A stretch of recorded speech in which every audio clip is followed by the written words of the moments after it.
लाखौं छोराहरू देशभरि छन्, नडराउ। हे शहीदका आमाहरू, यो देशको सपना पूरा गर्नको निमित्त तिम्रो छोरोले तिम्रो छोरीले दिएको बलिदानीको एक अंश पनि खेर हुँदैन। डर राख, किनकि त्यही परिवर्तन गर्नको निमित्त भएर मानिसहरू जागेका हुन्। मैले 24 गतिको कुराकानी गरेँ होला, केही घुसपठियाहरू पैसाहरू आयो होला, तर अघिल्लो दिन ताकी ताकी गोली खाएर ढलेका मानिसहरूलाई देखेर आक्रोशित जनताले घर घरबाट विद्रोह गरेका हुन्। जनताले गरेको विद्रोह हो, त्यो विद्रोह सामान्य होइन। त्यो विद्रोहलाई कतै कुनामा बसेर जिस्काउने चलाउने आँट नगर है, खबरदार। जनताको विद्रोहलाई चुनौती दिने भन्दै संसद बिउताउने हो कि भनेर आँखा चम्काउने र नचाउनेहरू हो होसियार।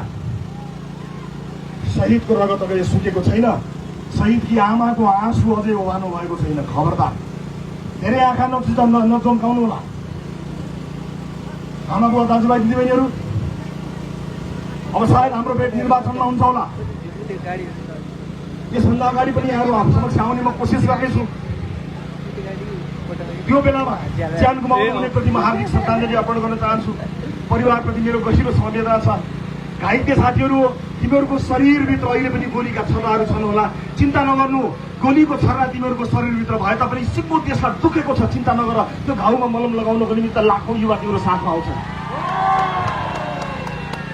आज हेर्दा तिमीहरू छरिएको जस्तो देखियो चरा। हामी एक ठाउँमा छुटाउँछौँ, तिमीहरूलाई एक ठाउँमा ल्याउँछौँ, छरिनु पर्दैन, एक ठाउँमा ल्याउँछौँ।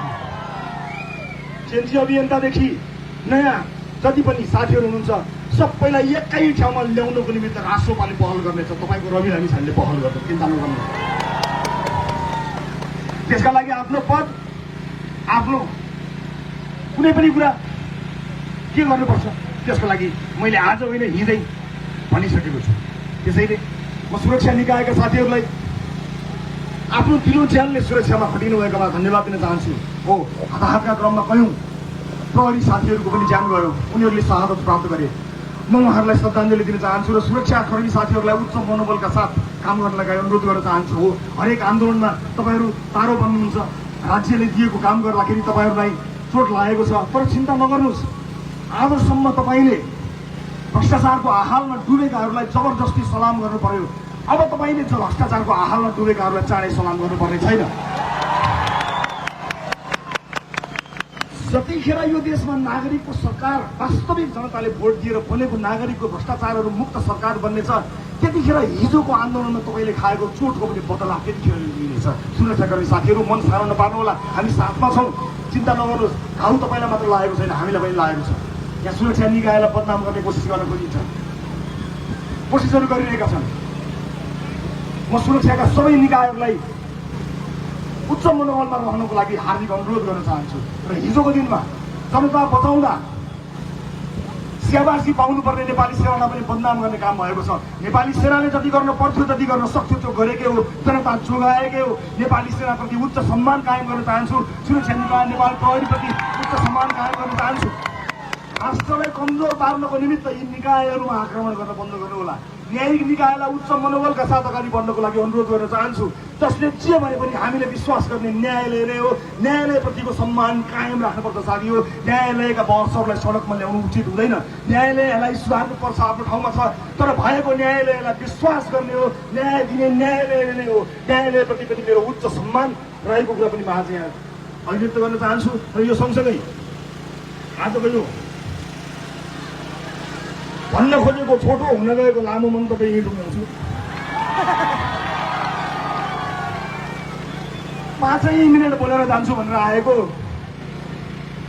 चितवनको यत्रो माया पाएपछि 5 मिनटमा को जान्छ?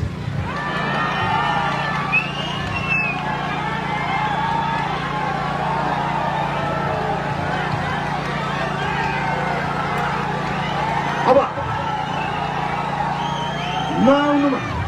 नआउनु राजनीतिमा आइहाल्यो, नआउनु राजनीतिमा आइहाल्यो। आइसकेपछि 5 मिनटमा को जान्छ? जाँदैन रासोपा, 5 मिनटमा जाँदैन। हे मेरो प्यारो चितवन, हे मेरो प्यारो चितवन, हे देवभूमि चितवन, यो चितवनले लगाएको यो गुण इतिहासले सम्झने छ, इतिहासले सम्झने छ। यो दिन कुनै सामान्य दिन होइन, इतिहासको एउटा महत्त्वपूर्ण पाना हो जुन जसको सुरुवात हामीले लेखिसकेका थियौँ। यही 24 कोठीमा हिजो अन्यायमा पर्दा तपाईँले एउटा व्यक्तिलाई अन्याय पर्यो भनेर तपाईँले न्याय दिनुभएको, यही 24 कोठीमा। आज यो 24 कोठी रवि लामिछानेको न्यायको लागि होइन, यो देशको न्यायको लागि खडा भएको छ र यो देशले न्याय पाएरै छ। 5 मिनट लागोस् कि 50 वर्ष लागोस्, यो देशलाई न्याय दिने यात्रा सुरु भइसकेको छ। धेरै धेरै धन्यवाद दिन चाहन्छु चितवनलाई, धेरै धेरै माया, यो निरन्तर साथ सहयोगको लागि म धेरै धेरै आशा गर्न चाहन्छु। म अब चाँडै नै प्रधानमन्त्रीज्यूलाई भेट्न चाहन्छु र प्रधानमन्त्रीज्यूलाई भन्न चाहन्छु कि चितवनका जनता सुशासनको तपाईँको यात्रामा खडा भएर अगाडि बढेका छन्। तपाईँ आँखा साथ अगाडि बढ्नुहोला। र यो पनि भन्न चाहन्छु, आँट गर्नु भएन, तर्सिनु भयो, डराउनु भयो, खुट्टा कमाउनु भयो भने हामीले त माफ गर्ला, इतिहासले माफ गर्नेवाला छैन। त्यसैले सुशासनको शर्तसहित सुशासन कायम गर्नुहुन्छ भन्ने विश्वास सहित म प्रधानमन्त्रीजीलाई चाँडै भेट्नेछु र भएका कुरा चितवनमा आएर फेरि पनि भन्नेछु। सबैजनालाई म धेरै धेरै धन्यवाद दिन चाहन्छु। 18 समयमा तपाईँले मलाई आशीर्वाद दिनुभएको छ। म जेल पर्दा आफ्नो छोरो नाति जेल परे जसरी तपाईँले भाकल गर्नुभयो, रुनुभयो, आँसुका धारा बगाउनु भयो, आशीर्वाद दिनुभयो, मैले भुलेको छैन। मैले भुलेको छैन तपाईँले दिनरात प्रार्थना गर्नुभएको, मैले भुलेको छैन तपाईँले यहाँ लाठी गोली खानुभएको, मैले भुलेको छैन केही पनि। मैले भुलेको छैन जेलका साथीहरू बीच सडकमा न्याय माग्दाखेरि, सुशासन माग्दाखेरि ढलेको मैले भुलेको छैन। संसदमा आउँदा हामीलाई अपमान गरेको मैले भुलेको छैन। ताकि टाउको र छातीमा गोली हानेको हामीले भुलेका छैनौँ, मैले भुलेको छैन। हस्, आजलाई यति नै। अर्को पटक फेरि आउँछु। यहाँहरू सबैको जय होस्। जय घन्टी।